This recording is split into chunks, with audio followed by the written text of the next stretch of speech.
ઓમ શ્રી ગણેશાય નમઃ. જય શ્રી કૃષ્ણ મિત્રો.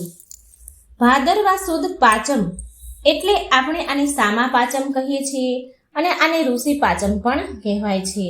તો આ વ્રત કથા પવિત્ર વાર્તા આપણે સાંભળીશું. ઓમ નમઃ શિવાય. ઓમ ગંગ ગણપતે નમઃ.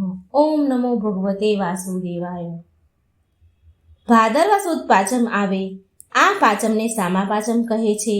આ વ્રત કરનારે સવારે વહેલા ઉઠી જવું, અઘેડાનું દાંતણ કરવાનું, માટી ચોળી નહાવું, આંબળાની ભૂકીથી માથું ચોળીને માથા બોળ નહાવું, આખો દિવસ ઉપવાસ કરવો, ખાવામાં સામો ખાવો તથા ફરાળ લેવું, અનાજનો દાણોએ ખાવો નહીં, મહાદેવજીની પૂજા પ્રાર્થના કરવાની. આમ 5 વર્ષ સુધી સામા પાંચમનું વ્રત કરવાનું. પછી સામા પાંચમનું વ્રતનું ઉજવણું કરવું. ઉજવણામાં શક્તિ મુજબ બ્રાહ્મણોને ભોજન કરાવવું, દાન દક્ષિણા આપવી અને સપ્તઋષિઓનું અરુંધતી સહિત પૂજન કરવું. પહેલાના સમયમાં એક ગામમાં એક બ્રાહ્મણ તથા બ્રાહ્મણી રહેતા હતા. ગામના પાદરે ભગવાન શંકરના મંદિર પાસે આ બ્રાહ્મણનો આશ્રમ હતો. આજુબાજુના ગામથી અને એ ગામના બાળકો આ આશ્રમમાં આવીને બ્રાહ્મણ ગુરુ પાસેથી વિદ્યા પ્રાપ્ત કરે. આ બ્રાહ્મણીને સંતાનમાં એક પુત્ર તથા એક પુત્રી હતા. દીકરી નાની ઉંમરે વિધવા થયેલી, તેથી માતા પિતાની પાસે જ આશ્રમમાં રહી. એક દિવસ આશ્રમના છોકરાઓએ જોયું કે એક ઝાડની નીચે બહેન પડ્યા છે. પાસે જઈને જોયું તો તેમના આખા શરીરે કીડા પડ્યા છે. બાળકો તો દોડતા દોડતા આશ્રમમાં આવ્યા અને બ્રાહ્મણને કહ્યું, હે ગુરુજી, બહેન તો આશ્રમની બહાર એક ઝાડ નીચે પડ્યા છે અને તેમના શરીરમાંથી કીડા નીકળી રહ્યા છે. એમના શરીરમાં કીડા પડ્યા છે. બાળકોની વાત સાંભળી બધા જ આશ્રમની બહાર ગયા અને જ્યાં બહેન પડ્યા હતા ત્યાં આવીને જોયું તો ખરેખર બાળકોની વાત સાચી નીકળી. બહેનને ઉઠાવીને આશ્રમમાં લાવ્યા. પછી બ્રાહ્મણ ગુરુજીએ ધ્યાનમાં જોયું તો પોતાની પુત્રી પરભવમાં એક વાણિકની સ્ત્રી હતી અને સ્ત્રીનો રજસ્વલા ધર્મ પાળતી ન હતી. તદ ઉપરાંત આસપાસમાં સ્ત્રીઓ જ્યારે માસિક ધર્મ પાળે તો આ બાઈ તેઓની મશ્કરી કરે અને તેથી આ ભવમાં તેણી વિધવા થઈ અને રજસ્વલા ધર્મ નહીં પાળતી હોવાથી તેના શરીરમાં કીડા પડ્યા.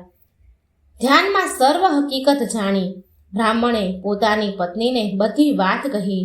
પત્નીએ કહ્યું, ત્યારે તો મારી દીકરી અત્યારે પરભવમાં કર્મનું ફળ ભોગવી રહી છે, પણ નાથ, ગમે તેમ તોય આપણી દીકરીનું દુઃખ મારાથી જોઈ શકાતું નથી, માટે તેના આ કર્મોનું નિવારણ કાંઈક તો હશે ને? બ્રાહ્મણે કહ્યું, હા, નિવારણ તો છે જ.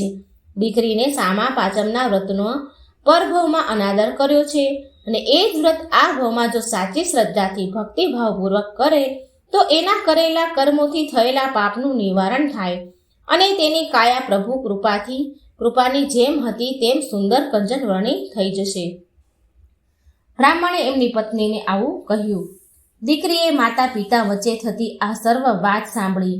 તેથી જ્યારે તેના માતા પિતા તેની પાસે આવ્યા ત્યારે બોલી, પિતાજી, મેં બધી જ વાત સાંભળી છે, માટે હું સામા પાંચમનું વ્રત શ્રદ્ધાથી કરીશ, માટે આપ મને તેની વિધિ કહો.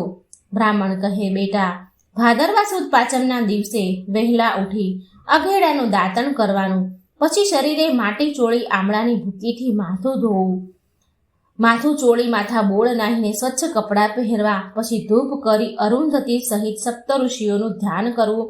આમ સામા પાંચમની કથા વાંચવાની, કહેવાની કે સાંભળવાની. ભોજનમાં સામો લેવાનો, ફળ ફળાદી ખાવાના, ઉગાડેલું અનાજને ખાવાનું નહીં અને પછી મહાદેવજીના મંદિરે જવાનું, ભગવાનના દર્શન કરવા.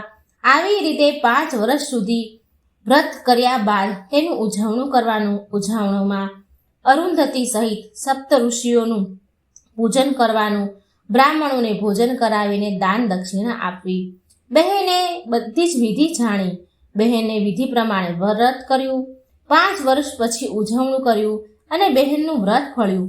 તેની કાયા ખરેખર કંચનવર્ણી બની ગઈ. આમ હે સપ્તઋષિ મુનિઓ, જેવા આપ બહેનને ફળ્યા તેવું આ સૌને ફળજો. આ વ્રતની સામા પાંચમની વાર્તા કરનાર, સાંભળનાર, હોકારો ભરનાર બધા જ ઉપર તમારી કૃપા દ્રષ્ટિ કરજો.